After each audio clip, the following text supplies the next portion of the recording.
Yoo akkam jirtu daawwattootaa fi hordoftoota gumii bokkoo miidiyaa keessummaa lamaan qabadhee dhiyaadhee jira. Keessummaan kiyyas Dr Udeessa Kerrootii fi Obbo Adola Banataati. Haala yeroo irratti marii gababaaduu isaa wajjin goona dhiyaadhaa. Sheeriif godhaati namoota dhageenyeen namoota nu duukan buuna akka duuka kenna godhaa jenna. Ulfaadhaa wayyamaa sirba kanaan booda walitti dachaanaa nu faana turaa jenna.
qabatee kufa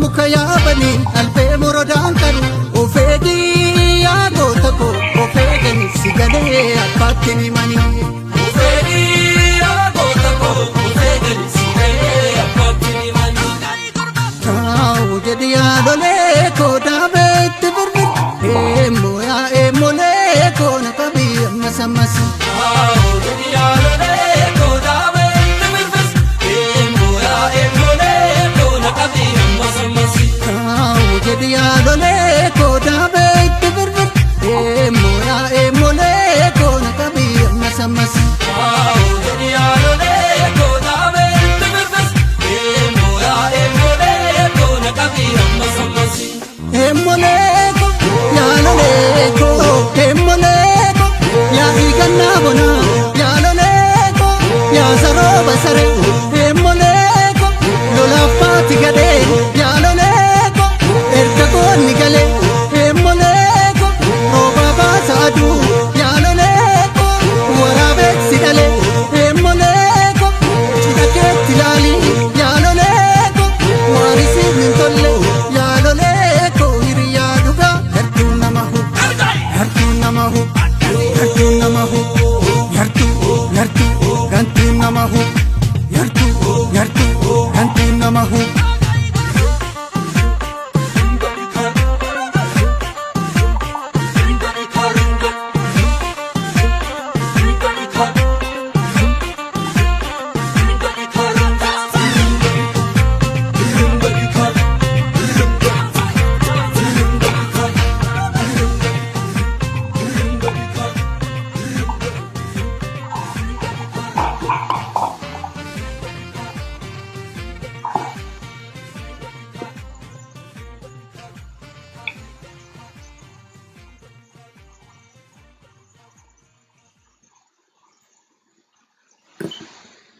yoo yaa jennee jira daawwattoota keenya nagaa fuudhuu dandeessu keessummoota xiyyaa lachuu adishaan keessattuu gara ji'aa nurraa turee dhufe yaa'u rakkina uumameen nurraa ture kanarratti keessummoota irraa waan baddeef daawwattoota irraa yoo yaa jedhee adishaati. Yoo yaa jenne singumaanuu bakka nagaan dhuftan. Yoo yaa nageenni badhaadha yeroo gabaabduudhaaf xiqqoo rakkoo maatii keessan irraa uumame haasawa yookaan tattaaffii asirra baanee haasa'u kanarraa ala ture yoo yaa akkam jirtu nagaa jirtu isin jechuudha. Ulfaadhaa wayyamaa baga nagaan dhuftanii. Mee sududumaan gara gaaffiif deebii kennaatti seennaa. Gaaffii kennaa kanarraan jalqabnuun mee koloneel Abiyyi gara Keeniyaa deemee ture. Keeniyaa gaafa deemetti ABO fi Al-Shabaab wal bira qabuudhaan yoo Al-Shabaabii fi ABO barreessine biltsiginnaan kennaa ol dhaqee tuqaa jecha jedhu fayyadamee ture. Mee ABO balleessuu jedhee yoo dubbatu kana ABO immoo boordiin filannoo isaanii eeyyama kennee fi Finfinnee keessa ta'aa jira. Garuu ABO balleessuuf gara Keeniyaa deemee kora kadhataa ture. Akkasumas naannoo Amaaraarraa ABO balleessinu malee jedhanii warri inni Oromoo rakkaase Oromoo balleessinu malee jedhanii dhaadataa jiru. Isa kan akkamiin ilaaltu mee Adishaa sirraa jalqaba. Ulfaadhu wayyame waan impaareektii sanii yookaan beektaa waan nagaa biyya keessaatii fi waan beektaa biyya alaatiitti dhufa yookaan waraana biyya keessaatii waraana biyya alaatiitti dhufa mootummoota Itoophiyaa minilikii kaasee hanga baay'ee ofirratti hirkannaadhaan biyya sanii seera eessisanii yookaan seera jaaratanii wanni qaqqaa lafaan ga'an hin jirtu.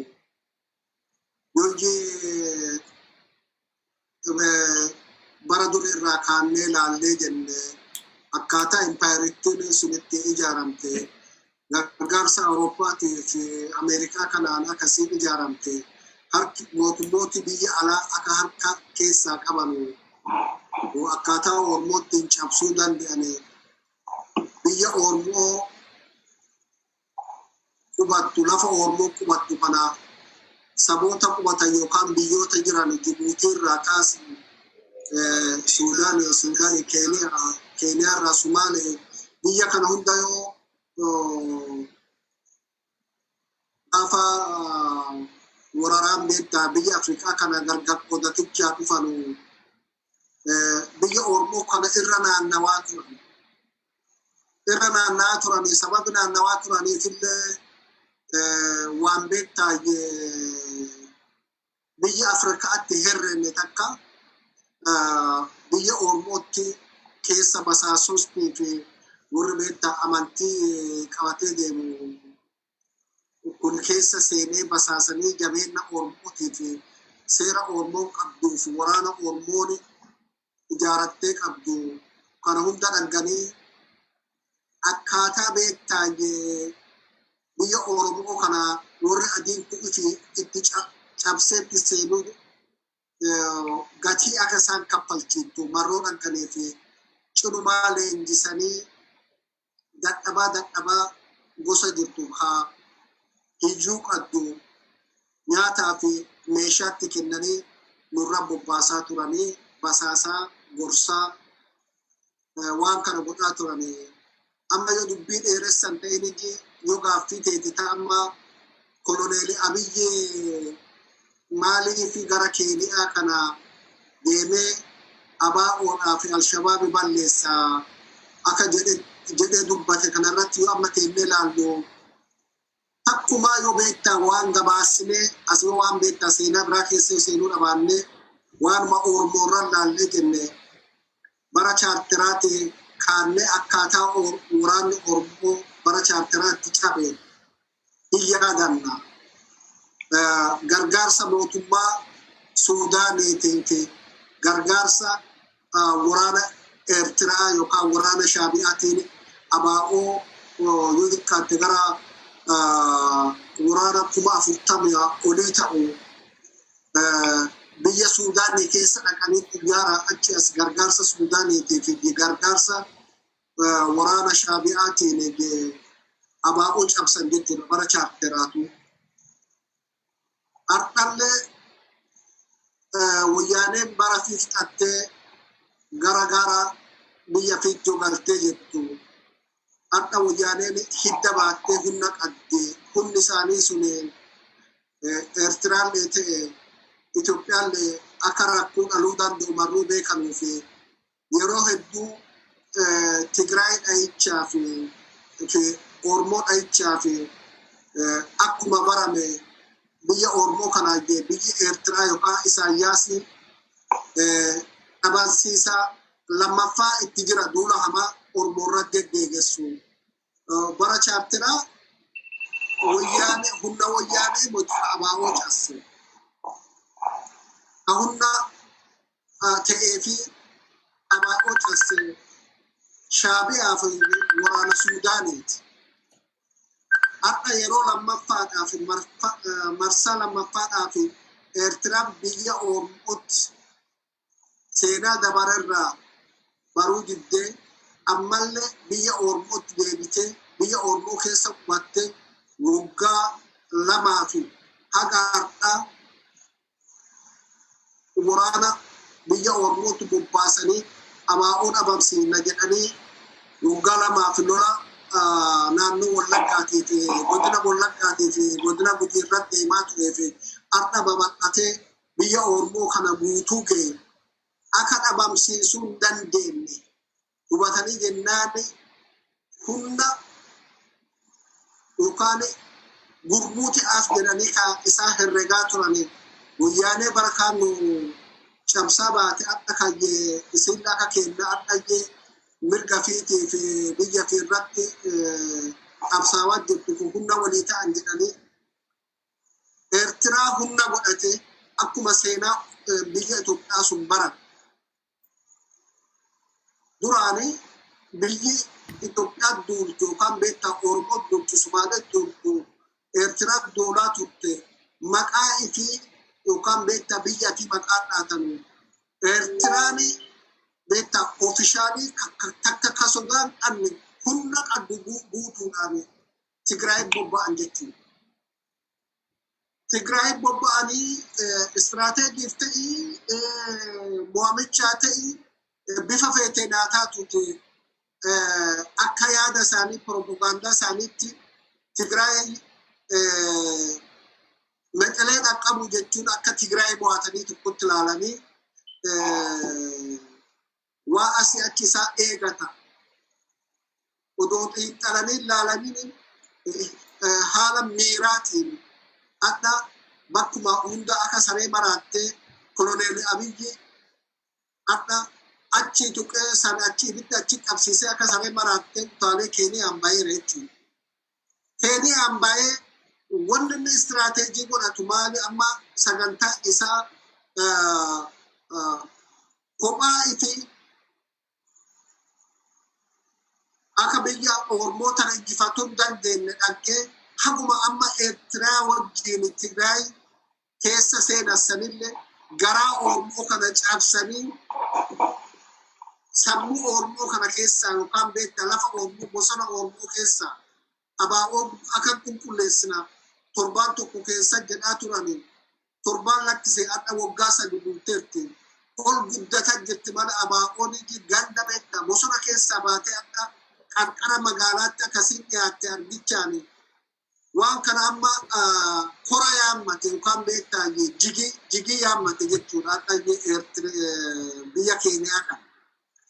Wanti kun achi fageessinee keessa laallee dhageenyu Oromoon ture Keeniyaa keessa bal'inaan qubattee akkuma Itoophiyaa biyya Oromiyaa kana keessa bal'inaan jirtu Keeniyaa keessa Oromoo qubadhoo jira. Wanti takka beektaa yoo achi fageessinee diina keenya kaayyee cinaa keenya jiru kaase amma nu naannessee jiru kana callaa akka diinaatti ilaallu taate gara bu'aatti hin baanu. Diina keenya fagoo taa'ee nu xiinxalee adda addunyaa tana hunda biyyoota bitichaa deeman kun waa laalcha Oromoo irraa qaban takka jira jechuudha. Oromooti waggaa 150 itti duulanuu baduu dhiisee aadaa ifiituu gadi dhiinne jechuudha. Wanni ani amma akka tilmaama kiyyaatti ani ammallee itti amanallee akka tilmaama kiyyaatti bara 2019 ayyaana irreechaa Finfinnee deeme. Keeniyaa Oromoon Keeniyaa qubatu guutuu bobbaatee dhuftee paarlaamentii warri keessa jiru Oromoo hundi yaatee dhufte jechuudha. Yoo gubbaa isaa laallu nuuf waan dansaa diina dhaabatee nu xiinxalee Oromootu gara deemti warra jedhu warra dandeettii gaarii ogummaa gaarii addunyaan tun gara si itti deemtuuf addunyaa kana bitichaaf akka itti deema warri fagoo taa'ee dur biyya keenya kana koloneeffatichaaf yaada qabaachaa turanii haqaadhaa harka jalaan nu qabanii nu jiran ammallee ta'anii nu xiinxalaa jiran jechuudha. Ani yoo amma dhugaa dubbadhee jedhee irreecha gaafa 2019 sanii akka Oromoo tokkotti yoo miira keessa jiraadhe gammachuun danda'u. Ammoo yoo ta'ee beektaa gadi itti qabbaneessee gadi ta'ee ilaalu nuti nama hidda lafa ergatee lafa gadi dhaabatee jirru nuti. Ganaa tattaaffii jira. Diina harkaanu qaba. Harka diinaatiin kun baala. Yoo wanni hagasi gayaasu ummati hagasi gayu miliyoona 7 ka tilmaamu Keeniyaa keessaa gadi ba'ee yaa'ee dhufee ka Oromiyaa keessa jiru haga kana ayyaana kana qabaju kun dandeettiin taayilentii Oromoon qabdu ka addunyaan qorattee nu beeku. Ummati kun haga ammaa qabbanaa'uu yookaan beektaa dhabamuu yookaan cicicciramuu kennaa akka addaan nu baay'ini nu argan jechuudha. Nuutuu ofi beessine jechuudha. Otoo addeen ga'e waan sanii nu argan nyaanni keenya yoo nu xiinxalu fagoo wanni sun nyaaba warra addunyaa tana bitichaa deemuuf ani sodaa hamtuudha. kanaaf ciciccira kan kafaaflee gisaa yookaan beektaaje addunyaa kana keessatti ciciccire bicheedhanii malatti malkaan akka yoo ta'e ilaalan odoo gaafa akka 2009 gaafa 2020 kana Oromoo biyya Oromiyaa nagaa qabaattee irreechi kabajamu taate ka Tanzaaniyaa jiru ka Ugaandaa jiru ka Ruwaandaa fi Burundii jirtu warri dhiiga keenya qaban hin dhufan jechuudha. Akka mallattoon tun mul'atteetti. Nuti waa'ee ficinaa jiru callaa laallan. Alshabaabiin wanni fakkeessanii dhugumaan nuti. Namni biyya fi takka bilisa baafatichaaf tattaafatu. Roorroo ofirraa buufatichaa kan tattaafatu. Alshabaabiin walitti fuudhee cinaa tana wanni jedhuu fi ajeettaa takka qaba. Biyyi sun impaayiritti sun hidhaadha. Gochaa yookaan harka mootummoota gugurdatanii tana keessa harka jalaan jirtu. Nuti kana callaa dhagaa. Akka jiroomee gaafa gaddaayii meqalee dhaanuuf meeshaa gugurdaa meqalee dhaan kana mana Tigraay dhaan kana eenyutti waggaa lamaan keessaa fidee abiyyi fiduu danda'a. Intarestii addunyaa tana keessa intarestii jechuun waan nu horanne callaa bu'u. Humna Oromiyaa keessa jirtu yoo humna horattee jirti yoo mootummaa fi horattee jirti. Boruun yaachitti jedhanii gorra fagoon nu sodaatanii jiru. Nuutuu mallattoo ofitti agarsiisaa jiru. Adda waan gafa tuqichaa tattaafadhee jira. Boqqolloo sinitti dheeresse malee bara chaartiraa gaafa abaa'oon dhuftee chaartira keessaa baatu warri dippiloomaatiikii Awurooppaatii fi biyya hundaa kun hunda gaafa garaasaa dilboojii hararge deemanii dubbisichaaf itti deeman ummata alaabaa Oromoo kana qabatee gadubaa dhagganni na biyyi tun biyya kana keessa jiraachuun baay'ee nama sodaachisaa jedhanii gamaa turan barasa. Amma gaafa abaa'oon sobaba awwaat koloneel abiyyi kana yookaan istiraatejii isaa kennan kanaan abaa'oon asmaraarraa yookaan ka biyya alaa jettan galaa jedhanii gaafa finfinnee galame wanni ummati hagasi garagalee bahu jechuun miira yeroodhaaf itti gammaduu dandeenya. Diinni ammoo kanarra dhaabatee nuti haga nu humna qabnu haga nu dammaqaa qabnu kanarra dhaabatee laala. Ammoo deebi fakkii tana callaa siin jedhee siin dhaaba. Gaafa ofii fi abaa'oon amma Jawaar faati baatee ummata dammaqfanneettee karaa Harargee kana Arsii kana keessa baatee jette akka ummati gadi ba'ee argina jechuudha. Ummati hagana gadi ba'ee diidaa gadi ba'ee jennaani immideetirree abiyyi warri waan kana xiinxaluudhaadha jechuudha. Abiyyi filmaata PP yookaan nafxanyaan yookaan PP dhaabi isaanii PP jedhamu kuni biyya Oromoo keessatti ganda tokko keessa akka filatamuu dandeenye arginaani mala biraanu ibaafatan jechuudha. Akka Jawaar Fahimichaa kana fa'a Haacaaluu Ujjeesichaa kun eega waan kana laalanii gatiin qabnu gatii baasuu hin danda'u eega jedhaniin duuba waan kanarra wanni jedhamu wanni boonu takka jaraaf xiinxalaaf waarniingii jedhu.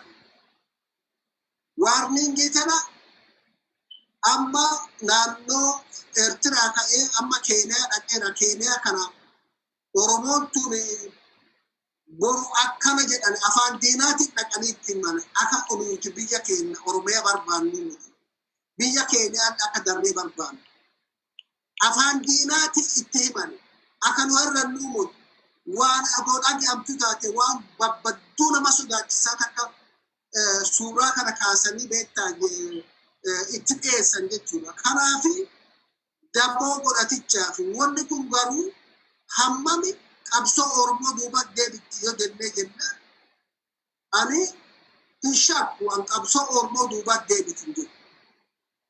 Haga Oromoon jiru haga ilmi Oromoo dhalchu hadhalate ittuma tara.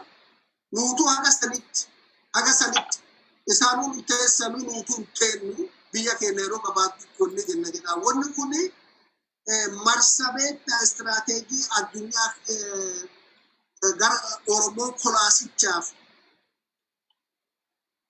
fagoof dheerinsa gidduutti waa ideemaati jedha dubbii xiqqoo dheeressanii. Ulfaadhu wayyami. Mee Dooktar Abaa'oo fi Alshabaabi jechuun garee nama nagaalee ta'e si ajjeessuuf irratti harkaafii fudhate. Abaa'oon garuu haga nu beennutti haga Oromoon beekutti haga mootummaan addunyaatu beekutti ni beeka Abaa'oo. Ameerikaa kana keessas deeggartoota Abaa'oonis amma ta'e ta'us ofiisallee ni qaba. Awurooppaa keessallee ni beeku warri. Garuu namni kuni ilma abbaa gadaa jedhanii asi deebi'ee Abaa'oon shoror keessaa akka godhee ilaalee maqaa Abaa'oo balleessuudhaan Alshabaabii fi Abaa'oo jedhee Keeniyaa dhaqee kana dubbate. Kun maal mul'isa? Maaliif Abaa'oo fi Alshabaab wal bira qabuu barbaade? Kanaan duras TPLF waliin ta'ee namni kun bataasaa TPLF fi nama kalee Abaa'oodhaaf adda bilisummaa Oromootiif akka laggasee wogii ajjeefamne informationii kennaa ture fedhe. Nami kun laala dhugumaan jedhaa jira. Kalee anatu adda bilisummaa Oromootii Eertiraa innaa jiran isaanii wal qunnamaa ture jedhe. Waan wal qunnamee fi isatu beeka. Dhugaa teetee soba teetee hin beekamu. Yoo adda bilisummaa Oromootii jalqabuma quuqama adda bilisummaa Oromoorraa waan quuqamu teete har'a isaatti Itoophiirra ta'ee muummee ministeeraa ta'ee jira. As deebi'ee immoo Abaa'oo kana dhabamsiisnaa jedha. Akkamitti hubattu dooktarri?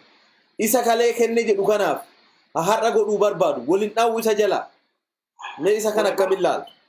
Yaa galatoome ashee gaafii dansaa kanarra wanni hubannu beektaa yoo beektaa gabaassinee lafa keenne mootummaa Itoophiyaa tokko wal durumaa duubaan ka dhufu tokkoffaa wooma tokko hojjetee darre kuulle garagalcha malee garaagarummaan qabu. Wanni guddoo nu agarsiisa. Abiy Ahmed amma fakkeenyaaf jijjiirama fidaa, diimokiraasii fidaa, nu ceesisaa, ilma abbaa gadaati waan barbaadde odeessuu dandeettaa, waan barbaaddetti raka'uu dandeettaa.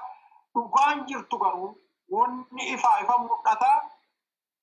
Abiy Ahmed TPLF irraa beesee gama lamaan beeseeti garaagarummaan qabu. Dargiirraa garaagarummaan qabu, TPLF irraa garaagarummaan qabu, diktaatoroota asiin duraarraa garaagarummaan qabu. Wanni isaa hojjetan guminuumaan nama si caala jettee yaaddu. Akka paartii teete moo paartii opposition paartii akka jedhan biyya beektaa guddatte biyya biraa biyya karaa nagayaatiin wal dorgomtee taayitaa mootummaa irratti baatu nama si morma nama si caala yookaan si caala jettee yaaddu. Balleessu akka dhuunfaatis nama dhuunfaas paartiis taanaan balleessu kanarratti xiyyeeffate tooftaa addaan qabanu karaa tokko bulcheen irraa tokko jijjiiru Abiy Ahmed amma guutuu wanni hojjechaa jiru wooma TPLF hojjetaa turte kaa inni immoo garagalchee jibba TPLF Itoophiyaarra uumte irratti hundaa'ee inni immoo marsaa isaa immoo karaa TPLF hojjete kan isaan irratti dabalee Abaa'oo mootti dabalate akkuma hangafa jettee leggesee wogifaa nama akkasiifa gargaaraa ture adoo jedhaa jiru OLF adoo waajjirri isaanii shaggari Finfinnee keessa jiru irraanfate ta'u maraqqanee yeroo san irraanfatee walgahii sanirraa akkasii haa jedhu yookiin jidduulle taate waan wal qabamu waan wal bula deemaa tokko fakkeessitee kijibuu qabda. Garuu inni wama dhuguma itti amanu waan dubbatuu fi warra shaggar jirus balleessiisa hodhaanaa waan jiruu fi dhugaa dubbate beektaa kijibi gizeeti gizee dhuga gizee guma wanni kijiddu waan sammuu keessa hin jirree fi waan dhuga ayyaa dubbisee kuma addeetti qophootte saddeetti hin qophaa'inisti wanni shakkii malee yookaan daba malee dubbattu waan lapheeti keessa jiraati waan dhuguma itti amantu. Inni wanni OLF jedheef amma waraana bilisummaa Oromoo yookaan shanee jedhanii beektaa warra odeessan saccallaalaa doon ta'in OLF wata biiroo shaggarii qabdu balleessuuf carraaqaa jira. Amma ta dur jaaree ta beektaa amma dorgommiif qophoottee waajjira Finfinnee banattee jirtu isuma balleessuu fi biyya alaa dhattee nu gargaara humna nu kenna jedhaa jira. Wanni inni hojjetuuf wanni inni dubbatu wal faallesiti jechuudha. Habiraa immoo maal dhaggisiisaa namichi kuni akka beektaa warlord akka dur jedhan kan beektaa yexoora beekaas karaa kaabaatti lola deemsisaa jirta ammayyuu lolaa jirta adoo sanuun qajeelchin tabiraa baanuuf karaa dabuufi immoo Keeniyaa dhattee karaa kaabaatiin Eertiraatti kadhattee Eertiraa waliin teetee jirta addunyaan argaa jira wotaaddarri warra Eertiraa Tigraay seenee lolaa jiru namni tokko achiin seene jedhanii garuu saatelaayitiin karaa marrajaa adda addaalleen Yuunaayitid Neeshiniilleen Ameerikaalleen Eurooppiyaan yuuniillee ragayaniiru akka Eertiraa waliin jiranu. Adoo kana hafaanii qabanii dubbataa jiranu inni utaalee Keeniyaa dhaqee kadhataa jira immoo jalli walimmoo na gargaaraa karaa dabuubiitillee amma lola biraa uummatarra haa bannu jedhaa jira. Kun maal agarsiisa? Machaa'ee jira namichi kun bakka warlord bakka ollaa ummatti lola banee nama beektaa dhaabatee waa inni jedhu ala jedhu balleessuuf qophaa'uusaa agarsiisa. Asii achi fiigaa jira. Sadaffaa moolaan wanni inni hunduma caalaa wanni inni beektaa dubbi jecha isaa san keessa akka malee isa taasisiisamaani TPLF onegi ashabbaari jettee qopheeffattee turte haga murtaa ittiin nyaattee boodarra Ameerikaan falirra geettee Obaamaa yoo qaabattan teete innessu ayidellum nuutirra geennee jirra isaa akkasii motii oneg warra mootummaa Itoophiyaatti jedha malee isaani ashabbaarii miti warra mirga isaaniitii fi mormu akkasila mormu yaada isaanii ala mormu malee warra akkasiitii miti jedhanii mootummaan Ameerikaa iyyuu hagarra turee jira. Abiy Ahmed garuu dadhaba waan tokkollee nama beektaa waan tokko xiinxalee waan addunyaan beekuuf waan ummatoota Itoophiyaa beeku waan ummati Oromoo gadi fageenyaan beeku dhugaa lafarra jirtu irratti hundaa'ee xiinxala cimaa godhee bulchiisa nama hin dandeenye waan ta'eef lafumaa ka'ee haasaa godhu OLF fi Al-Shabaab wal bira kaa'uunsaa isuma mataa isaa iyyuu gaa'ee nama dirqisan irraa bu'e maaf akkasii jedhee itti qaana'uu oolu natti fakkaata. Sadaffaa amma fakkeenyaaf wanni tokko yoo bulchaa ta'e an bulchaa mootii piroofeeshiniin kiyyaallee bulchiisarraa mootii garuu wanni tokko wanni ati hubachuu qabdu waan namni waan sabi jaallatu waan ummati jaallatu balleessiisaa carraaqu diina ummataa ta'uusaa hubannoo hin qabu jecha.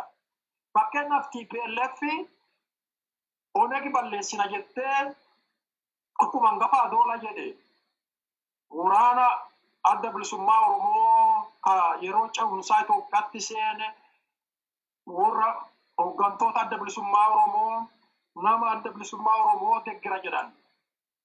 Guutumaa guututti nama Oromoo ta'e mana hidhaatti guuraa dhattee gaafa TPLF protestiin kufuuf kaatu manni hidhaa mana baqa Oromoo shattaalle jedhanii beektaa gisee haasaa turan sanii namni sun guma mana hidhaatti wanni guurameef onegi deeggartoota onegi yookaan onegi deeggartan jedhanii namuma Oromoo ta'e gumatti guuraa turan. Adoo kana afaanii qabnu adoo dubbanneen fixin akaleessa TPLF hojjate. Abiy Ahmed achumarraa isuma amma warri kana hojjetaa ture isuma fa'a. Abiy Ahmed warra kana godhaa ture quxurii tokkoffaa nama hidhamu qaabeetta liistii baasee gara TPLF dabarsaa ture. Insaa san keessa waa hojjetaa tureef waa hogganaas tureef nama hidhamu san keessa contribution Abiy Ahmed guddoon nama du'ellee ka ijjeessiisaa ture nama qabamullee ka qabsiisaa ture nama immoo to'annaa jala oolullee ka to'achiisaa ture nama amma biltsiginnaa keessa jiru keessaa yoo liistii baatte inni quxurii tokkoffaarra dhufa balleessaa sababa oneg jedhu uummata Oromoo irratti hojjetan. Kana aduun fixatin akkuma deebi'ee lafa ka'ee kana dubbachuunsaa waa hojjetaa ture ka ittiin kufanillee hin baqa irraan jijjiiru toortaatti hin jijjiiru waan biraa waan hin beekneef dandeettii waan hin qabneef karaa kana yaallee dadhannee jirraa akkam yoo goone wanni kun sirrootti waan jedhu dandeettiitti yaadanuus hin qabanuu wanni godhanuus hin jirtu yoo jeeste malee karaan biraa kottaa filannoo waannee wal dorgomnee abbaan nu caale haa uummata filate haa bulchu yoo jedhanii hin kufaa hin beekaa kaanee lollee balleessinu yoo jennee godhanii dadhabaniiru Oomishni biraa waan hin qabnee fi isuma san deebisee ammallee deebisee lafa kaa'ee kottaa ammas kunu Al-Shabaabii fi OLF yoo balleessine biltsiginnaanii akkuma bukkeyaanuu roobdi jetteetuma kijibaa deemuudha jechuudha. Kanaaf walumaa galatti yoo walta qabdu inni akka malee diktaatorii World Road Yexoor Abegaaz warra jedhan san keessaa nama ammaa Itoophiyaa bulche keessaa quxurii tokkoffaarra dhufa. Yeroo modernii yeroo namni akkasin akka yeroo beektaa wanna hojjettu guma saatalaayitiin gubbaa gad silaalan lafarraa immoo namni tokko kaameraa ciccimaa qabatee waan ati gootu guma gabaasaa jiru irratti namni akkasi lola deemsisu. Namni hubannoo addunyaa maal jedhaa jirti ummatoota Itoophiyaa maal jedhaa jira. Nama kana laaluun barbaanne baqa warlord warra jedhan sa amala akkasii qaba. Lammaffaa akka malee fedhintaa taa'itarra turuu qaba baqa ammaattees tolte jaalattis jibbitan bakka addeetan adeemuun barbaadu waan barbaachise godhee abbaan barbaade du'ee as jiraachuu qaba nama jedhu. Kanaaf ummati keenya akkamitti hubatuu qaba. Namichi kun akka malee diktaatorii keessallee beektaa gadi bu'aa ka fedhintaa akka malee araada silxaanaa kana qabu. Amummatee ammallee nama ajjeese kanallee wama ajjeese hin jiru akka yaada isaatiitti caalaa ajjeese nama kuma cadhi godhiisaaf nama halchaa guddaa qabu jecha. Kanaaf warra waajjira isaa finfinnee jiru Keeniyaa dhattee hin balleessina jechuun araada jaalala beekta waan fedhintaa isaa dhaggisiisa waan akkam akka lolaaf qophaa'e Yexoor Abegaaz istaayilii akkasiisan qaba jechuudha gabaabumatti. Ulfaadhu wayyame mee gaaffii takkatti gaafuma kanarraa adisha. Abawoon baduu ni danda'ama balleessuu danda'ani. Maaniif kaasaa ati abawoo keessaa hidhamtee maqaa abawoo kanaan rakkattee beektaa qarshiilee sirraa akka saamane quba qaba. Mee abawoo balleessuu ni danda'ama adisha. Gaaffii tanatti fichaan duraayyee yaadan gaaffii atiin gaafachaa turte takkarra waan xiqqoo takka darbuu na barbaachisa. Abaa'oon akka teroristiin taane Ameerikaan, Awurooppaan hundi hin beektii jettu. Ta'etuuti bari warri abbaan biyyi nu jiraannu turiif biyya Awurooppaa, biyya Ameerikaa kun hundi si beekanii fi beektaa si deeggaran. Hagaati gatii qaddu hagaati gatii baasuu dandeettu addee kanatti namni kun gatii baasuu danda'a.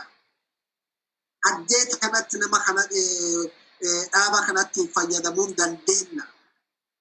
Jabeenna keetiif dammaqa uummata keetiitti murteessa. Yoo ati haga feete dadhabbaa taate jabeenni beekamtiin deeggarsi uummata keetii dammaqa uummata keetiis duuba jiraate si du'eeru lubbuu sitta godhan. Akka ammayyee biltsiginnaan iyyee Minilik iyyee boollaa kaattee iyyee Abiyyi Faati beekte mangistuu kana keessa maali jettee adoo dandeetti adoo wanni lubbuu horii hin bita'e Itoophiyaa guutuu gurguranii isa bitamu. Kanaafi nu beekanii fi nu deeggara. jarri adda addunyaan beektaa bilcha lahamaa takka yoo si jaalattee yoo si dubbite fuula dura nama sirratti arguu hin danda'a warra beektaa guddatee warra dafuma qabu. Amma biyyuma Ameerikaa kana keessattuu adoo hujii garbaa hujannu abbaan kaampaanii guddaa asu kaampaanii addunyaa meeqa keessaa qabu yoo sitti dhufu seesiin jedha goottaa kiyya siin jedha duraanii garba jedhanii si bitaa tura addunyaa kanarratti adda goottaa kiyya siin jedha afaanii yoo gara hojiitti gad deebitu ati ammoo waan garbichi barakaa hujatu ati adda hujatu inni kun akkuma goottaan kun jiraatu jira afaaniin ammoo baasiin jedha sitti dhufee namni guddaa akkas dhoosu dhufe goottaa kiyya siin jedha mee haqa ta'e ilaal amma wanni jedha amma namni afaaniif si sossobanii waan fedhan amma si dura diriirsanii wanni beektaa amma abiyyi godhichaa tattaafatu wanni ni beektaa nama sobichaa tattaafatu duraa dheedhofte bilcharatti dhabe malee beektaa inni silaa siisteema kana beektaa hayyee gassii jedhee waa ati jette jedhee si gula deemee si bitamee si bita jedha deebi'ee inni silaa malli isaa karatti jalaatti bilchaatti hanqate malee. Ammoo kaate abaa'ooni akkami abaa'ooni hin baddi abaa'oon tubbaduun dandeetti ati ka jetteefi ani abaa'ooni yoo ormoon badden badde abaa'oon beektaa lagi jiraate yookiin bishaan jiraate qurxummiin jiraatti mutire abaa'ooni haga oromoon jirtu hundi jiraatti abaa'oon waan xiqqoon irra qabama wanni jedhaatiin yoo oromoon badde abaa'oon hin badde ammoo wanni takkatti beekuu nu barbaachisa haga awwan ammallee jedhu abiyyi koloneel abiyyi maqaasaa dhoollee fammaanii jedhu ani guyyaa tokkon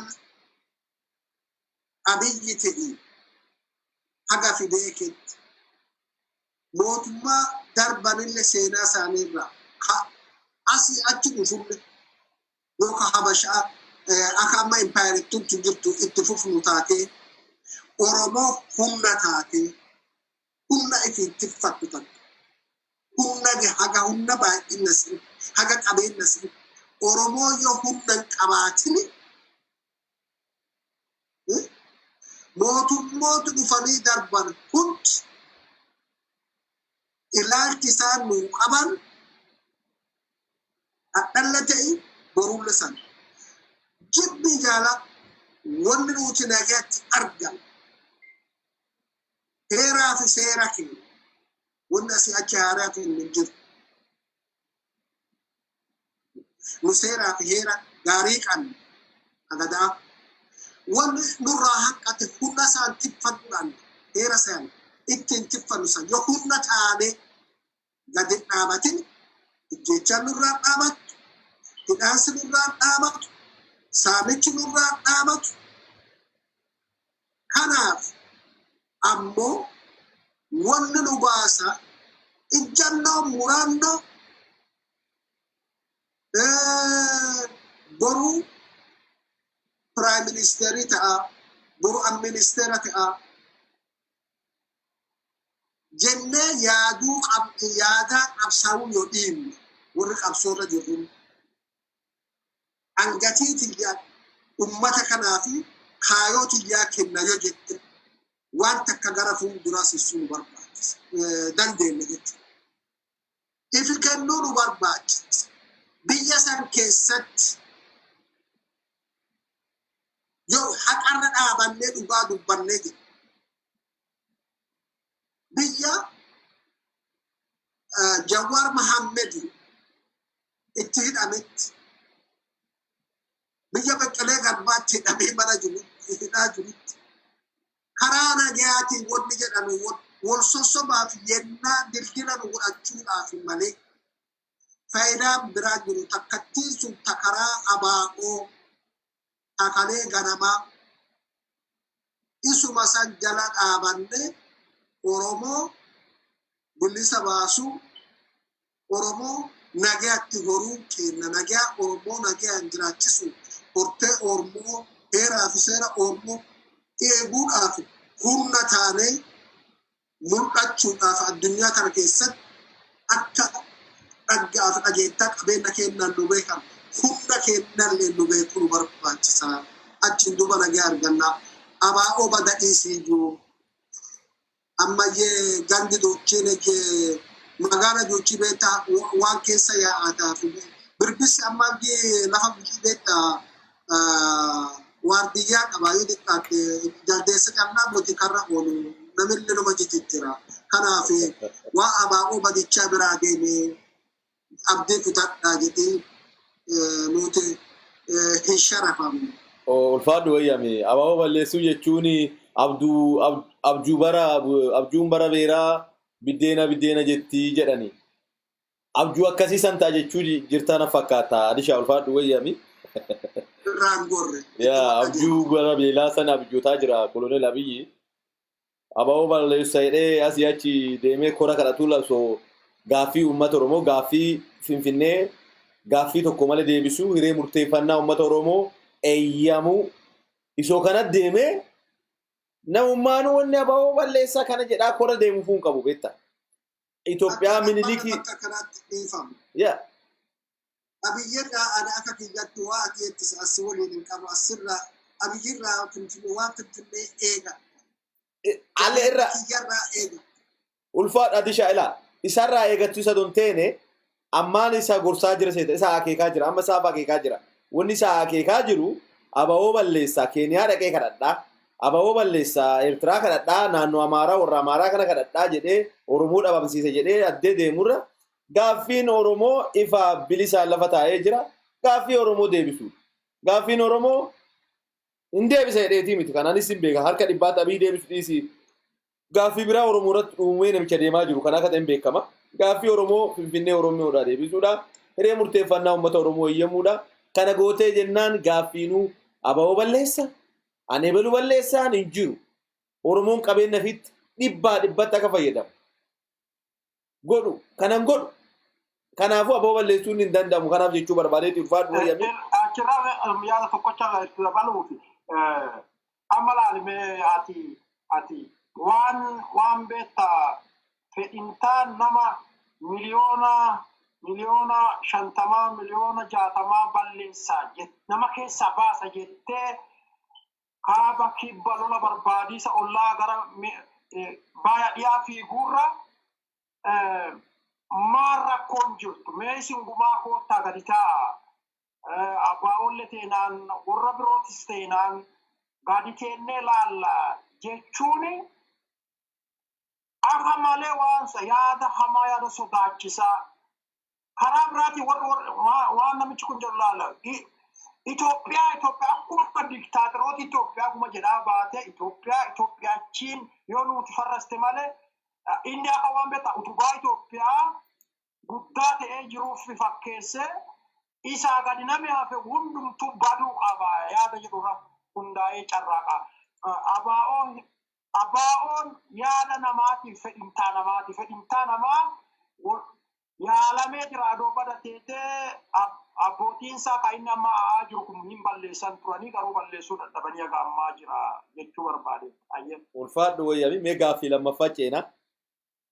Mee haala hidhamtoota naannoo Oromiyaa keessa jiranu isaanirraa kanaaf hojjetan barbaada keessattuu amma fakkeenyaaf godina Gujii keessa hidhamtoota baay'ee jira akka Adoolaa hidhamtoota jira nageelleen jiranii karaa dudda daawwaasallee hidhamu nama baay'ee hidhaniiru namoonni kun ji'a 9 waggaa tokko ga'anii jiru jarri tuni mana murtii ni haattu nami seeraan gaafatamu hin jiru keessattuu nama akka gaawwolee fi nyaaboon dullachaa akkasumas namoonni isaan faana jiran namoonni gara 10 wayii ga'anu abbootii qabeenyaati isaan kana hidhanii waggaa tokko achi teessaniiru akkuma san Wallagga keessatti namoota baay'ee manadhaa keessattuu mana kumsaa morodaa mootummaa duraanii sanitti dhaqanii gadi baasanii galgala rashanuunis hin jira.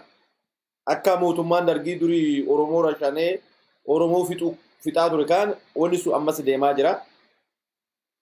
Isa kanarraa mee maal hubattu isin?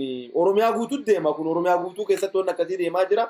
Arsii keessas hin jira, Baaleen jira, Harargeen jira. Harargee keessatti amma fakkeenya mana hidhaatii miti cufaa biiroo mootummaa keessa hojjettee yaada bilisiginnaa nafxanyootaa kana yoo ittiin fudhanne dhufanii si qabuun baasanii bosona geessanii si ajjeesanii bineensi nyaachisuun hin jira. Isa kanarraa akkamitti hubattu mee doktar? Galatoomaa ishee kun beekta yaaduma tokkocha ta'ee amma Oromoon fedhintaa Oromoo maal barbaada? Ol badhistee Oromoorraan dabarsitee sabaaf sablammoota Itoophiyaa maal barbaada? Jettee hojjechuurraa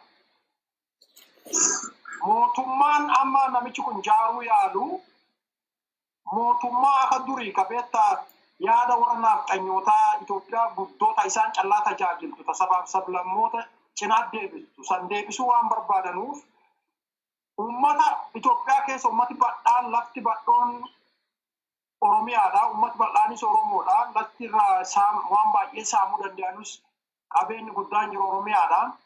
Oromiyaa kan moo cabsuu dandeettu karaa sadi tokkoffaa gargar qooduu qabdaa. Lammaffaa nama beekaa, nama jajjabaa, nama Oromoo dhaabata jettee yaaddu, nama waan dhugaatii dhaabata jettee yaaddu keessaa guuttee hidhuu, kaa ijjeesuu, kaa hidhuu. Sadaffaa dhaaba Oromoo dhaabata ka Oromoo karaa sirriitti ceessa jettee yaaddu balleessu. Mootummaa Itoophiyaa durillee duri diktaatoroota kun guminuu qabeetta sirna nafxanyaarra hundaa'isu hundumtuu wanni kanuma hojjetaa ture. Waan aftirzeyaazere, waan biraa waan hedduun hojjetu. Wama sadiin kana hojjetu. Beekaa qocanii tokkoon keessaa balleessu. Akkasaa dhaaban qane nama isaan dhaaba wanta qabee uummata kana gara beetta bilisaatti deemsu akka inni hin jiraan. Uummati bal'aan kun immoo akka inni walii hin galle. Waan sadiin kana irratti xiyyeeffateera mootummaan Itoophiyaa. Amma namaati amma lakkooftu sun pilaanii kana yennaa gadi buustu amma laalu gubbaatti oli kaastee yoo laalu nama akka Jawaarii fa'aa, Beeqqelee Garbaa fa'aa, Koloneel Gammachuu Ayyaanaa fa'aa, warroota biraa Abdii Raggaasaa fa'aa, warroota biraa ajajoota adda bilisummaa Oromootiif KFO kana mana hidhaatti guuruun. Yoo gadi buutu immoo ollaa keessa nama ammati waamte san nama beektaa ummata keessa waanuma tokkollee balleessee hin jirre namni dhaaba kanas hin deeggarre ummata keessa nama cimaa namuma dhalootumaan nama beektaa ummata dura bu'ee nama jajjabaa jireenyuma isaatti nama cimaa tarii namni kun yoo ummata kana keessa turee ABO deeggaruu danda'a yookaan immoo KFO deeggaruu danda'a yaada jedhurraa ka'anii fakkeenyaaf amma aanaa gooroo doolaa keessa mucaa Aliisaa fa'ii nama jedhanu isallee hidhaniin intala isaallee daraartuu Aliisaa hidhaniiru nama ka goluu maanii Aliisaa fa'ii fakkeen nama gaarii nama daddalaadha nama daddalarratti hundaa'eeru nama gaarii nama beektaa magaalaa Harqalloo keessa nama dansa nama jedhan nama uummataa nama dansa nama jedhanu nama kana mana hidhaa fe'anii achi eegan ammaadoo namni tokkollee nama beektaa balleessaan qaddee nama hiitateeti waan dansa namni adoo waan balleessin namni kun nama dansaa eegari nama yaada dansaa deemsisuu namni kun fudhatu waan jettee sodaattee fi mana hidhaa keetti achi eegta jechuudha. Wanni mana hidhaa nama buusanii mana hidhaatti baasanii nama jeessanuuf addee adamatti lakkoofte kana gumatti nama jajjabaa nama dansaa dhalootuma isaatiin cimaa nama kun uummata fa'aa dura bu'ee nu akka uummati nu deeggarre fa'aa godhuu danda'anii sodaa callaarraa kan ka'an karaa sirriirra jiraachuu dhabuu isaatiin kan ka'e. Ati waan dansaa uummata hojjettateenaan nama dansaa uummata keessa jiru kennachuu qabda malee. Nama dansaa keessaa balleessitee kashalabbee barbaaddee ol taqaddee immoo kashalabbee waan beektaa qarshii barbaadduuf qarshii kashalabootaa qoodanii amma yoo aanaa gumarra deemtee Nami nama hiisisu, nami nama qabu warra fashalabbee beektaa silaa akka dhaloota akka jiruu isaaniitti dandeettiin qabni barumsaan sadarkaa guddaarra hin gahin ummata keessa fudhatama gaarii hin qabne nama akkasiitti kennanii nama ammoo ummati jaalatu maayidhaatti guuranii balleessan. Kun caasuma durnaaf dhanyaa itti gargaaramaa turte ka durii kaanii faayidaa isaa isu waanuma sadii angafaan siin jedhe kaanii nama beekaa qocanii keessaa balleessuu akkuma dhagaa jirtu abaa'oo ollatti bahee nu gargaara akka abaa'oo akka waa alshabaab fakkeessuuf yaalaa jira fakkeessanii irraa fashalaa'eerra mootummaa inni tajaajilaa ture ka durii. Ammas inni deebi'ee laal waa abaa'oo balleessina kottaa nu gargaara jedhaa jira lola barbaada ammas lola adoo kakaababban adoo fixiin kibbaratti badhii habiraa banichaaf asii achi utaalaa jira. Suudanii waliin namichi isaa haasa'isa achi dhufeera. Doktor akka gaaffiitti waan san qabuu fi waa'ee hidhamtootarra si tursuu barbaada. Naagaleeraan fakkeenya sii kennuufi jedhe kanaaf gabaabumatti nami hidhamu kun guminuu nama bu'aa buusa jedhanii sodaatanu adoo balleessaan qabaatin ummata keessa dhageettii qaba yookaan ummata keessa nama dansa yookaan nama nagadee duroomee jiru yookaan nama beekaa dubbii beekuu yookaan immoo nama ummati jaallatu callaallee yoo ta'e hidhatamaanii fi namni kun yoo nun fudhatin adoo namichi waan biraallee yaadee hin jirre teetee nama biraafa deggeruu danda'a yaada jedhurraan ka'e nama balleessuuf akkas nama hidhanii. Walumaa galatti waan sadiin sani irraa ummati Oromoo waan sadiin kan yeroo hundumaa mataa isaanii irra keessa qabatu qaba jedhaanii gabaabumatti. Ulfaadhu wayyaami. Meela disha nama ka gaawwolee dullachaa nyaaboo dullachaa alii saafa'ii mi'eessaa qilxaa goluu guyyeetii fi qajeelaa goluutii fi daraartuu alii abbaa fi ilma abbaa fi intala warra jedhamu maatii qabanii amma gaawwolee immoo mucaasaa walii hidhamee jira nyaaba obboleessa isaatii akkuma san warri kun akkasuma gara waggaa siqaa jiru warri kun meelaala badii malee eega qabanii yakka qabaatan mana murtii dhiyeessuu malan asoo mana murtiin dhiyeessin jara tana manedhaa keessatti tursanii gaaffii tokko malee akkas godhaa jiru gara Wallaggaattis namoota baay'ee amma ijoollee gaafa dheengaddaa ijoollee lamaan qabanii bosona geessanii rashanan ajjeesanii biraa deeman kana godhu Oromiyaa maanii humna addaa Oromiyaa maanii jedhamu kana mee adishaati kana akkamii hubatta akkamii ilaalta waan kana mee biyyi tuni biyya seera qabduu miti jalqabumaa seeraanuu ijaarramne ammas akkasumaan itti fufaa jiru isa kanarraa akkamitti hubatta? Galatu gaaffii teeti tana akka guutuu Oromootii fi dhibboo akka godina guddisatti akka waan addalaman laala akka Oromoo guutuu walii galaatti hidhaansii fi ijjeesichi kun akka abiyyiidhaan hin eegamu.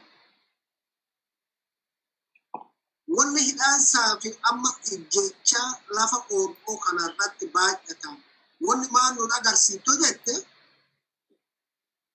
nami hin dammaqe ifi bare ifi arge hin sodaatan bara durii irraa kaase wanni ijjeechaadhaaf hidhaansaa kuni namoota dammaqaniif namoota waa horatan biratti akkuma dammaqa isaaniitiin mootummoota darban irraa kaase wanni kun godhamaa argas deemte har'a immoo akkuma nuti dammaqi keenya guddataa deemte hidhaansi ijjeechaan akkuma sanuuta guddatti yoo kana jennu bara durii warri dammaqe mee fakkeenya sii kaase warri dammaqe kan akka ibsaa guutamaa fa'a Itoophiyaawii maannu warri jedhamu mootummaan bara sanii maa isaan haga jaarsi sun mana hidhaatti tortoraa ture ta'e hidhaa isa dammaqare nuti jiraachuu isaatu odoo ganni kennallee jiraate baranne dhamusan hin beenu maani hin damma ijjecha yoo jedhu hailee fi dafa majjes hin damma hin beeka qubee kana afaa ifi baadii jedhu baroo tumsaa eenyu sin jala qeessi guddina tumsaa nama qeessi addunyaa kana irra beekamaati maaliif ijjeesse labasan keessummaan kadhaa waaqaa callaa akka sambaa ubbuu tana keessaa akka ba'uu dandeenye ifi baree mana jireenya fi gurguree akka abaa'oo ifi jaattu kenneef jedhan seenaa akkas jedhee hin dammaqan warra gaafas dammaqe hore ijjeessan hidhan ammallee hore haga garbummaan nurra jirtu haga garbummaan nurra jirtu haga dammaqi kenna dabalaa deemi akkuma dammaqi kenna dabalaa deemi gaaffiin teennalle dabalaa deemi haga bilisoomnu asitti duuti teennalle akkuma san baay'ee hidhaansi kennalle akkuma san baay'ee saamami kennalle akkuma san baay'ee kanaafuu haga dammaqa kennaatti namuu bakka jiru wanni kun eenyu jedheef argatti diinni haga nu garbummaa jala jiru hidhaansi ijjeesti nurraa dhaaba uppesinee walirra laaluu callaa odoon ta'in qotee bulaate piroofeesarate daddalaate waan feete ta'e bakka jirtutti jireenyi Oromoo nageenyi Oromoo biyya isaa dhuunfatee biyya isaa nagaa ifii yoo eegachuu danda'u yoo humna ta'ee dhaaba wanni filmaati biraan jiru hurnoomuu duwwaa wanni nurraa xiqqate si takkatti ta'a wanni hidhaansi nuta baay'atee nami chaaleenjii kun mahiitan nami afaan jedhee guutatee dubbatu jiru wanni kanadha hore sammuu garboome achi jiru katama bulchaa jedhanii jedhan nama sammuu isaa garboome fidanii achi kennu ati sammuu namaa gaafa garboome mana barumsaa dhaqee PhD isaa hojjate piroofeesaraan lahaatu sammuu isaa duraan garboottee jennaa inni qaalamaa san barate malee sammuu isaa garbummaa yaadde bara tajaajiluma yoo adda Oromoo humna horatti diqqoo ol mataa fullaafattee jettu wanni Oromoo ta'ee adda tajaajiltuu yookaan bakka hundatti adda waa wanni jedhani hundi yookiin qadhashe dhufanii yookiin dhokatanii fuuran deebi'anii ta'anii si tajaajila isaa sammuu isaanii kan yaadumaan qabsaa'ee bilisoomaa wabaradhe eessa tajaajila kenna sammuun gaafa si garboomte waa hamtu hin bilisoomtu namni sun hin bilisooma akka dhuunfaatti kanaafi wanni hidhaansi lafa kenna kanaaf jecha itti baay'atee fi dammaqichi sadarkaa dammaqichi kennaatti sadarkaa qabsoon teenna irra ga'aa jirtu itti finiinsuudha wanni duuban deebiina kan jirre isaan du'a badii jireenya isaaniitti amma tagara godina kennaatti yoo gassii deebi'ee jedhe godina bujiisatti yoo gassii deebi'ee jedhe waa addaa takka dhaggaa wanni godina gujiiti buuranee hidhan irra caalaan wanni harka inni 90 daddaltoo waan daddaltoota irra qiyyaafatanii fi qaban daddaltooti tun hegeree keessan laala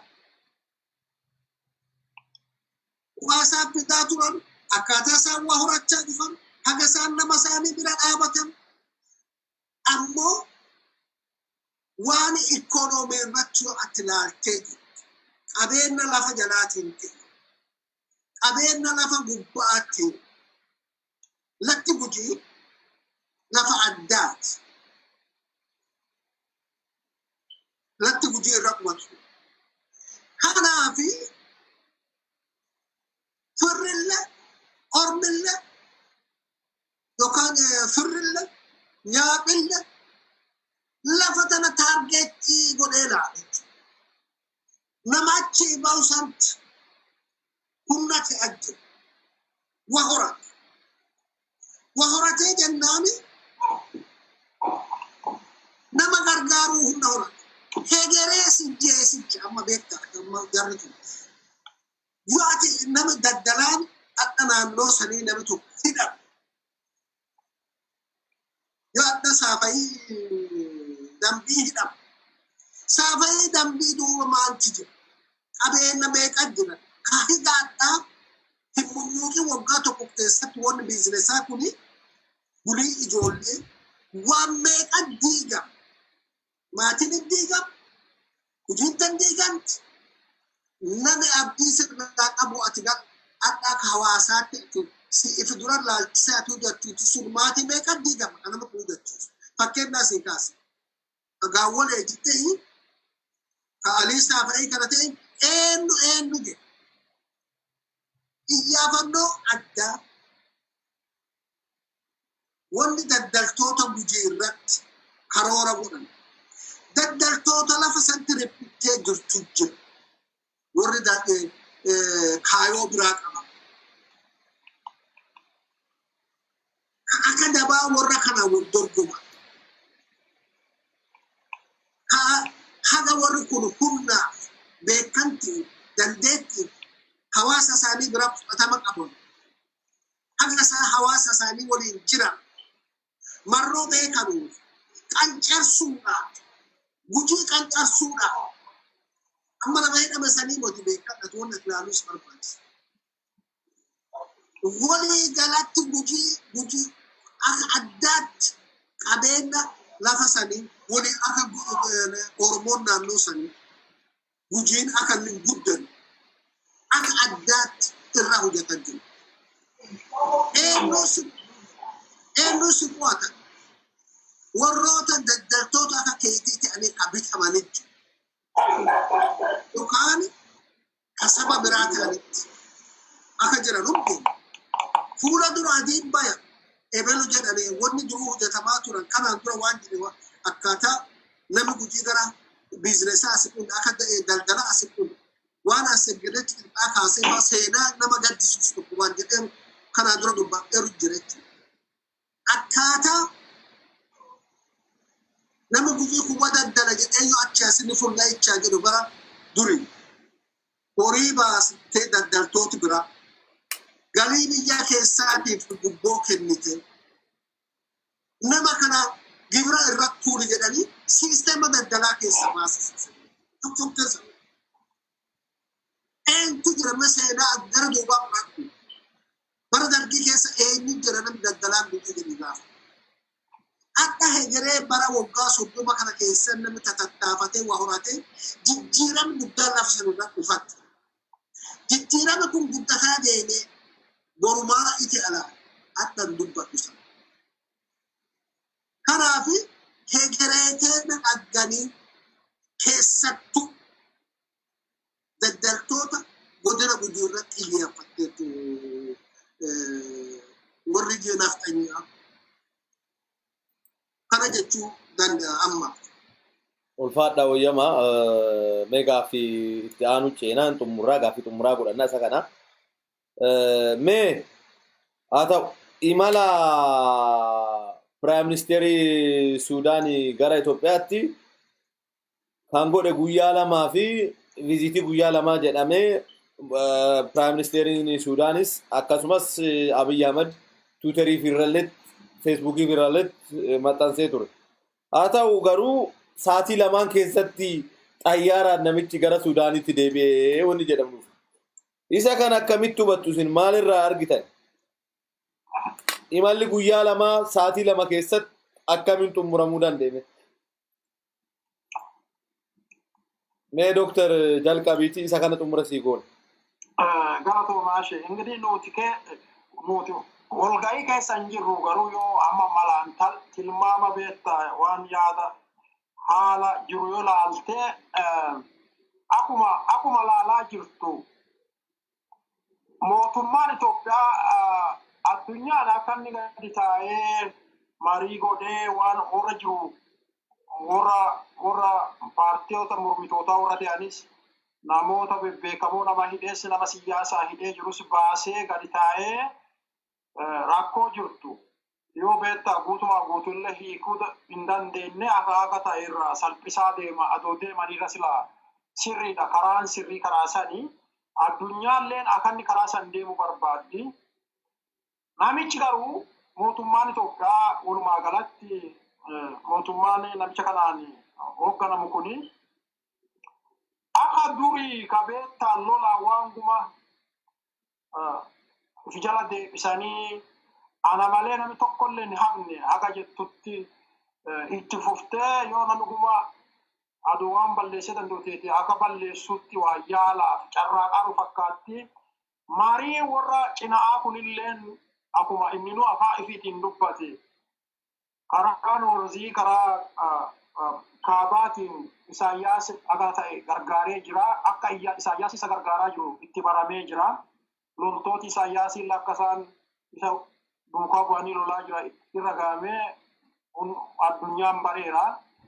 Karaa Suudaaniitiin immoo inni adoo danda'e Suudaanii lachi as gargaartee Eertiraan gubbaa gadi gargaartee Keeniyaan jalii ol gargaartee Jibuutiin achi as gargaartee namni kun guminuu akka yaada isaatti namni kun guminuu akka inni beektaa nugusa Itoophiyaa torbaffaan akka inni hin naggasneen namni rakkootti fidaa jira namni kun guma akkuma isaatanii lolee qawwee kun waraana ergee kun nama immoo Itoophiyaarraa baqatu akkuma Eertiraa san dura bu'ee qabee mana hidhaatti galchee fi yookaan cadhi godhee fi waa akkasii yaada fakkaata ingili waan yaadu isa beeka garuu gocha isaarraa yoo laaltu asii achi wanni utaaluuf nagee buusiisaa ka doonteen akka yaada isaatitti nama nagee balleessa yookaan fedhintaa isaa irraa maaniif nami immoo na mormaa yookaan mormitooti maan jedhan waan jedhu gadi ta'ee yaadaan caqasee karaa yaadaatiin furiisaa doonteen nama mormusan yoo balleessine akkuma warri kanaan duraatti leen yaalee dadhabisanii Itoophiyaan guddoo inni isaan jedhan ta'e inni beektaa siidaa qocee dhaabuuf sun monarkii durii isa dhadhaabaa ture sun Itoophiyaan guddoo mataa isaa keessa jirtu sun adeebitu akkuma dur isaa godhananii dadhaban sangula hadha inni immoo yeroo isaallee yeroolleen jijjiiramteerti meeshaan adda addaa ka waraanaa ka ammayyaa kun hin jira waan asatti gargaaramee diroonii fa'aa biyya arabaatii kadhatee kana gumaayyoo waraanee waan guma cadhi godhee Itoophiyaan hin guddisa badhaadhina hamaan gadi rooba yaada jedhu qaba fakkaata. Namicha Suudaanii kanallee yoo amma beektaa akka nama fagoo teenee laallu yaaduma waliigalee hin jirre fakkaatti. Warra Suudaanii ingirii amma hin beektaa laga Abbayyaa sanii waan laga Abbayyaa kanarratti rakkoon jirtu tama beektu warri Misraa warra Arabaa warri Gibsiilleen warra san waliin haasawa qabaa aga tireeningii wattaadaraa duuchii akka ollaa sanii deemsisaa jiran qonna dudubbatamaa kama jiru. Inni amma waan kana guma gadi salphisuu ka danda'u yoo gadi ta'ee sila nama waliin haasa'e. Haalli inni itti deemaa jiru garuu waan marii yookaan yaada biraa caqasiisa hin feesinne qabeettaa lolaan nama yaada biraa kennu guma dhukkeerraa kaasee yookaan ijjeesee yookaan mana hidhaa kee guddina fidu waa itti fakkaattuufi.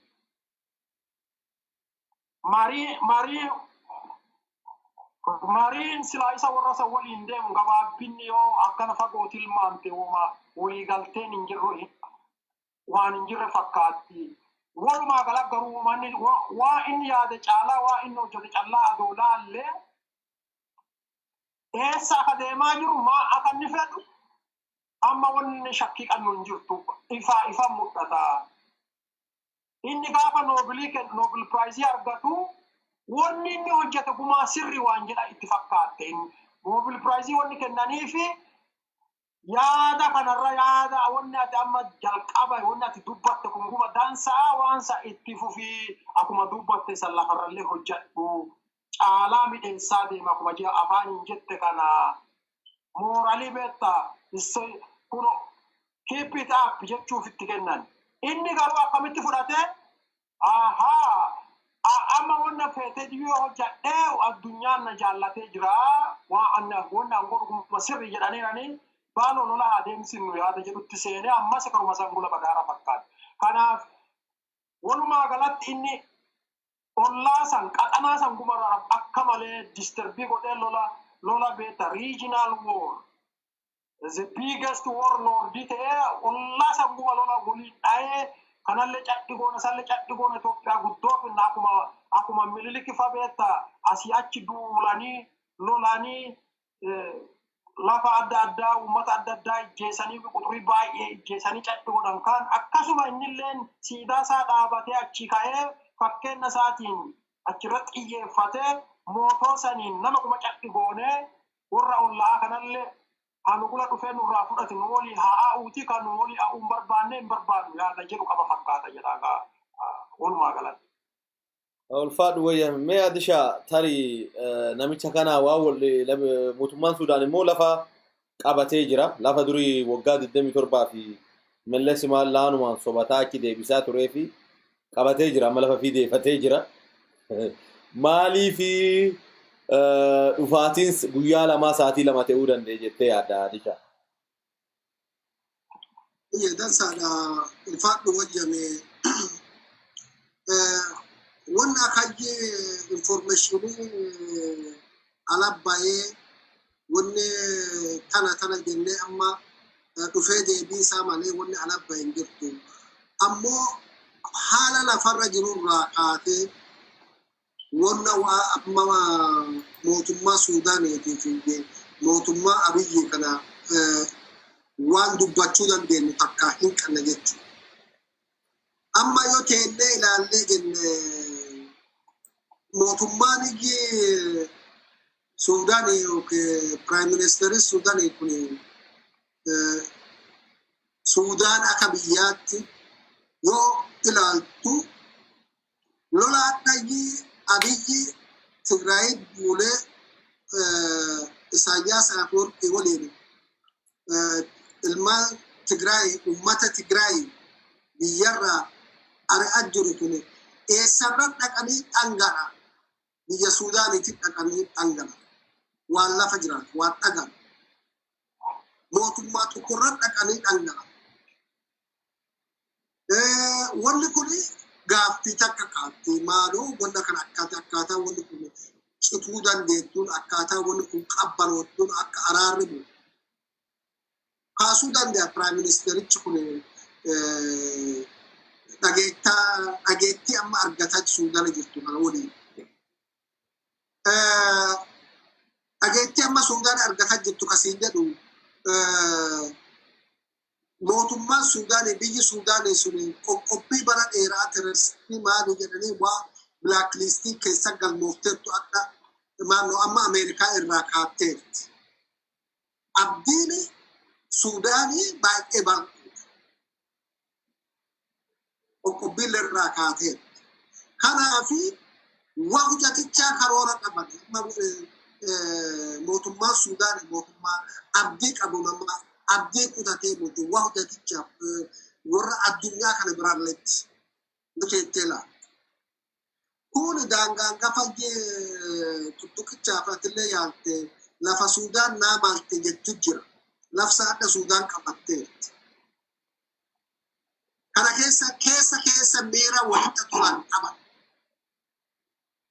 Tullee fallee ta'uu dandeetti jennee tilma. Ammoo yoo sadarkaa addunyaatti fuutee mootummoota lamaan Abiyyillee haa jennu mootummaa jennuuti. Abiyyillee fuutee kan Suudaan eessadde fuutee akka biyya Suudaaniiti biyya Itoophiyaa kan wal bira qaddee akka yoo addee sadarkaa addunyaatti ilaaltu Suudaani abdiin guutamaa jirti mootummaa addunyootaa biratti. Ka mootummaan Abiyyi akka re'ee albaatee guyyaan gaduma deema sadarkaa inni fudhatama dhabee sadarkaa addunyaatti jiru. Addunyaan kufaa jirti. Gochaa inni raawwataa jiru. Biyyoota akka dabaa wal mormaru namuu intarestii irra dhaabatee morma jiran marroo jedhuu fi amma jarri lamaa wal faallaa kun mootummaa addunyaa kana bira baay'ee fudhatama horata jirtu Sudaan. Kun ammoo gadi darbamaa jira, gad deemaa jira. Kanaafuu jarri wal faallisi, wal utubuu dandeenye. Adoo Isaayyaas taatee torbaanittuu achiin deemu. Maaliif wal fakkaattire? Akka addunyaa kana bira fudhatama isaan qaba. Akka tokko. Kanaafuu jarri mootummaa lamaa amma wal faallessu yoo waan lafaa jiraarraa kaaneetiin dhallisuun jedhu barbaada gabaabumatti. Fadha wayyamaa sagantaa keenya asirra goolabna. Daqiiqaa lama isin kenne gaafii takka isin gaafatuu barbaada. Mee biltsiginnaan naannoo Oromiyaatii fi Amaaraa walitti bu'iinsa jira jedhama. Dhuguma walitti bu'anii dhaabatan waan nu galchuun jiran tan fakkaatu haa ta'u garuu uummata keenyaa fi burjaajii uummata uumuu fi biltsiginnaan naannoo Amaaraatii fi naannoo Oromiyaa jedhanii dhaabii jiru tokkocha biltsiginnaa jedhameeti malee biltsiginnaan naannoo Oromiyaa jiru biltsiginnaan naannoo Amaaraan jiru biltsiginnaan tokkochaa jedhamee himameera. Akkas dhaaba tokkocha. Garuu Oromoo burjaajessu jedhanii biltsiginnaa naannoo Oromiyaa, biltsiginnaa naannoo Amaaraa, biltsiginnaa Somaaliyaa, biltsiginnaa Sidaamaa, biltsiginnaa maanii waan jiru kana. Uummata sobuu fi filannoo sana ittiin darbuuf jedhaa dhiyeessaniiru. Yoo barbaachisaa ta'e biltsiginnaa tokkochaa namicha Amaaraa tokko fiddee Oromiyaa bulchii jechuu dandeetta. Maaliif dhaabi isaanii dhaaba tokko malee dhaaba biltsiginnaa Oromiyaa jedhamu hin jiru gonkumaa. Boordii filannoo biratti waan hin jirree fi walta bu'an jedhanii uummata keenya burjaajessaa jiru. Isin kanarraa maal hubattu? Biltsiginnaan naannoo Oromiyaa naannoo Amaaraa wanni jedhamu kun. Mee isa kanarraa wanni jedha. Dr. Sirraa jalqabaa daqiiqaa lamaan keessatti waa'ee biltsiginnootaa tana jedhiiti nu xumuri hin goolaba. Galatuumaa ishee biltsiginnaan tuni adoo keessa seennee waan beektaa gadi fageenyaa ilaalchumatti walumaa galatti yoo beektaa samartaayizii goonuu warra beektaa oojjuu adda addaa qabutti walta himeera. Warra beektaa contradicting konseptiirra hundaa'anii tokkummaa isaanii gubbaa akkasuma isanii wal qabsiisaniiranii keessisaa garuu extremely contradicting wonni qabanii goolii qabanii goolii galtee gadi bu'aa cimaa hin qabanu waa konstituushinii akka konstituushinii Itoophiyaa jettuu fi akka amma biltsiginnaa itti dhaabattu kun wal faallessa. Warri biltsiginnaa keessa jiranus fedhintaa warra biltsiginnaa keessa jirus wal faallessa. Oojjuu adda addaa qabu warri kun warri walta time kuni waa isaa walta qaba. Goolii takka ittiin qaban. Kanaaf karaa jaalalaas ta'inaan by hook or crook warri wal dhabbii isaanii waan hanne nan wal mandaatari wal dhabuun isaanii maanii fi goolii takkaan qaban. Yoo gooliin Itoophiyaa jaaruu teete fakkeenyaa fi akka Itoophiyaa limmuutii santi yoo fudhatte tokko ta'uu danda'u. Ijaarsa ammaa akka killilii kanaan garuu biltsiginnaan Amaaraatii fi biltsiginnaa Oromiyaa fakkeenya akka misaalee yoo fudhatte fedhintaa adda addaatti wal dhoofti. Oromiyaan fakkeenya akka isteetiitti regional governmentii if danda'e tokko regional isteetiidha. Fedhintaa sabaaf sablammoota Oromiyaa keessa jiru guutuufidha. Yoo akka biltsiginnaatti fudhattee akkas adoon ta'in limmuutii akka hangafati jettee kaan namni biltsiginnaa Oromiyaa ta'emoo biltsiginnaa Amaaraa ta'emoo abbaan feetayyuu yootti filamee yaadi isaa tokkocha jechuun kun akka riijinii kanatti wal faallessa yaadi sun lamaan amma wal bulan deemu. Kanaaf biltsiginnaan waa irra ga'anii jirra irratti hundaa'anii waan jaaramteefi yoo addee amma tiyaadan san itti deeman malee amma achirra geenii waan hin jirreef amma wal faallessa yaadi isaanii wal dhabbiin isaanii mandaatiriidha. Kanaaf amma lola taayee danda'aatii fi nama biraa wal akkaatoo hin ta'in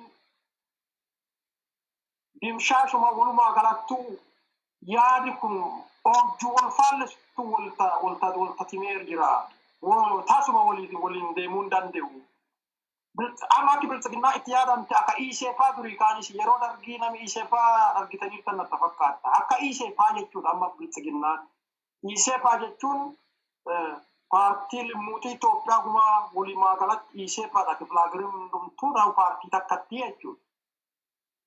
Akka amma namichi carraa qaaruttis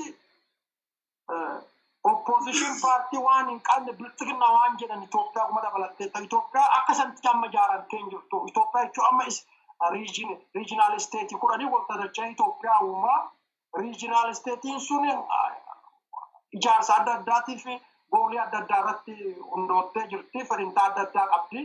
Akka biltsiginnaa sanatti waltaruu fi sanjisuu yookaan san kuffistee yoo balleessiteen duuba biltsiginnaa jettee akkas takkatti yoo terminal baata gaafa san fedhintaan isaanis walfatti himuu dandeetta. Akka amma jirtu kanatti garuu waa waliin deemuu danda'aatii miti. Fedhintaa isaanis adda adda ta'uu qaba.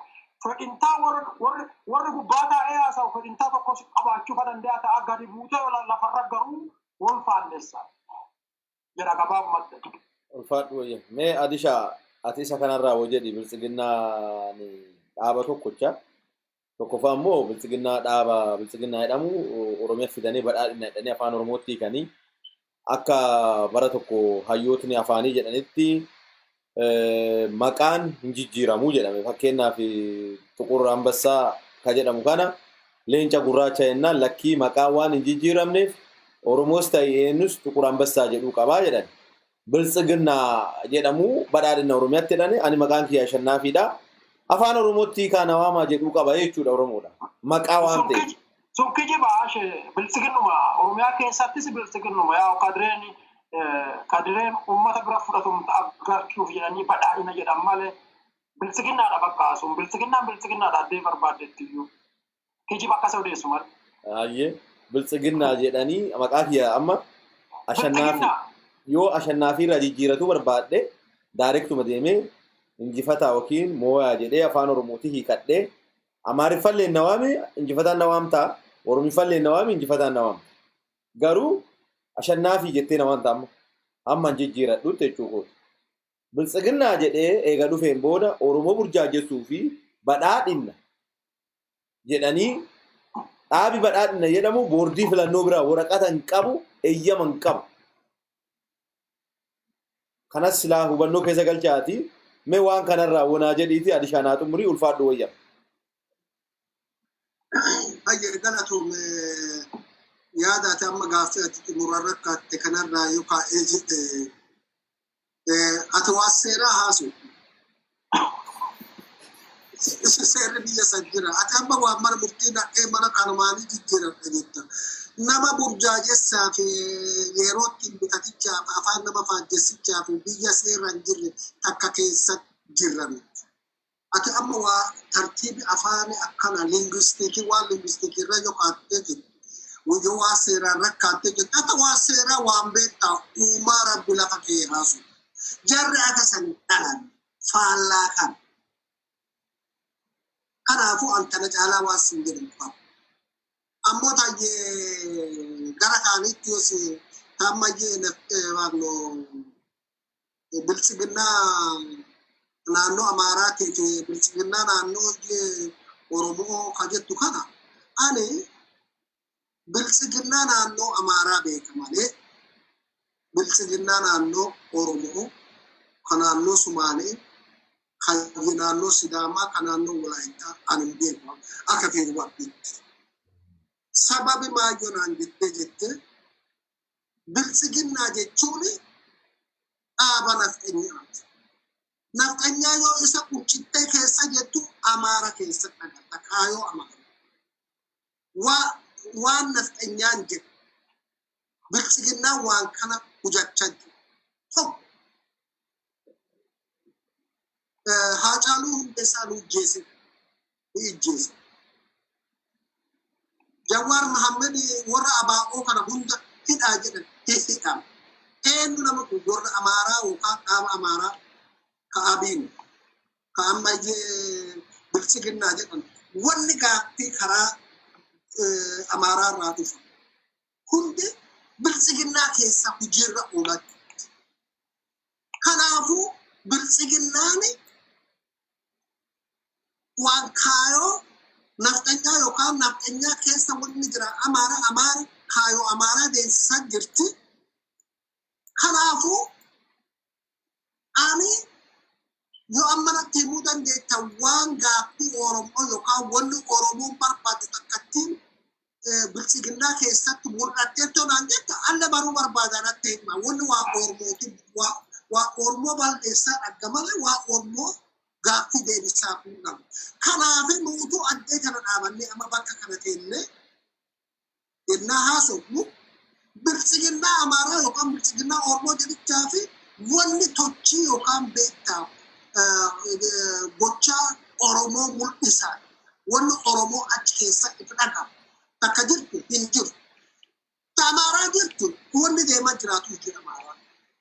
Kanaaf warri amma akka taayee danda'aati akka addisuu eenyu san ta'e akka Shimallis Abdiisaa ta'e warra bilchiginnaa qaxaramu warra akam gafa jedhichaa tattaafatan yoo mana barumsaa dhaqan yoo dhalatan yoo guddatan sammuu walaba ta'een yookaan surrii walaba ta'een dhalan sammuu garboontitti dhalatee mana barumsaa sammuun garboonte sun hore addee tajaajila waa qalamaftiin barate sen dhaqeetti gurguratu barbaada. Bilchiginnaa Amaaraa yookaan waa Amaartu godhaaba. Jawaar balaaleffadhu Jawaar balaaleffachaa. Qaqqalee Garbaa balaaleffadhu karabbaa ijjeessi karabbaanen mataa isaa keessa harsaasa kenna warri jedhaaba. Warri kuchin gaafa. Finfinnee kana keessa dhaabatanii karaa gubbaa dhaabatanii gaallaa uffuu jedhanii baandiraa qabatanii hiriira ba'anii yennaa biyya gudditti kaapitaalsiitii Oromoo keessatti biyya Oromoo tajaajila keessatti bilchiginnaa alaabaa lummitti qabatanii gadi ba'an. Kan namni tokko waan tokko hin jedhu. Addanii wanni kun waa Oromoon keessa jirti jennee haasofna. Walumaa galatti an bilchiginnaa kan ilaalu dhaaba yookaan waa intarestii lummucii eegaa jechuudha. Lummucii jechuun isaa akka isaan jedhanii isaanti jedhee waan fedha Amaaraa akka Tigraay duulan amma wanni irraa wadhabaa jira hoo teekniikarraa wadhabaa jiran teekniikarraa amma motiibaa eegadhaan warri kun du'een jiru warri nuti dhayicha itti jiru kun du'anii lubbuun keessaan baane nu tooftaadhaa fi lubbuun keessaa baateetti jennee propagandatti afuufaa jirra. Ka Oromoo kulle du'ee badeen jiru abaa'oo hin awwaallee mo'anneen jirru malaasuu taan nyaataa deemnee dhabamsiinnee interestii naftanyaa kaan yookaan Amaaraa kaan biyya takkatti afaan tokkocha amantii takkatti goonaa jedhan. Warri kun jarjaree akka nama bishaan daaka seenee kaan waraqaa ol ka'ichaati. Teekniika akka hojii itti raawwatan waan teekniikaa irratti wadhaban. Malee amma taayyaa danda'atti Oromoo fi morma addisuu bullallaati Oromoo. Addisuu araggaati addisuu bullaallaati asirra sisiree addisuu bullaallaa Oromoo morma jira addisuu araggaati. Sorry. Addisuu bullaallaa jechuun kiyyaa wata addisuu araggaa. Sorry. Sadaan jechuun afaanti wal si jalaa dhawane dhugaa. Addisuu bullaallaa qabsaa'aa. Addisuu bullaallaa saba Oromooti jedhee mana dhaanama ture. Wallaallatiin afaan si jalaa dhawane wallaalle. Ammoo nama kan Oromoo manatti gubaa jiran biyya bulchu. Kan Wallaggaatti guyyaa intarneetii irraa cufanii kareeffa nama mana hidhaatii baasanii ijjeessa. Taayyaa danda'a yoo itti mul'atin. Yoo Addisuu Araggaa kun itti mul'atin. Yoo Abdisaa Shimallis Abdisaa kun itti mul'atin. Adda Oromoo amma gaafa kaan sobanii sobnee qe'ee akkanaa dhiifamanuu godhaa balleessiniidha nutti terroristiidha maali jedhanii ammallee waan biraa waa haaree gadi baasuu dadhabanii yaada haaree fiduu dadhabanii isuma isaan borcan jechuudha beekta adduma isaan dhaabatanii yaada haaree dhalchuu hin danda'u. Warri amma maqaa siidhaayicha maqaa Oromootiin deeman kun warra biltsiginnaa qaxarame biltsiginnaan ta Oromooti nuti ta Amaaraati wanni si adda gadhaa'u jedha. Waggaa sadii kana keessatti waa Amaaraa malee yookaan waan iji naftanyaa malee wanni si hojjatti takkatti waa Oromoo jedhanaa hima dubbiidhaan gaafas. Bitaatti argu. Ulfaadhu wayyama dishaa. Ulfaadhaa wayyama. Biltsiginnaan dhugaa akkatti baantu sanii ka Oromooti miti dhaaba Oromooti ta'uu hin danda'u. Akkuma ati jette sanii wanni si waggaa sadiin keessa hojjatte ajaja Facebook irra ta'anii ijoolleen warra naftanyaa kennaa turanii raawwachuu Hacaaluu Abiyyi torbaan lamaan keessatti ajjeessuu dhabnaan jedhanii Abiyyi akkuma sana Hacaaluu ajjeesse.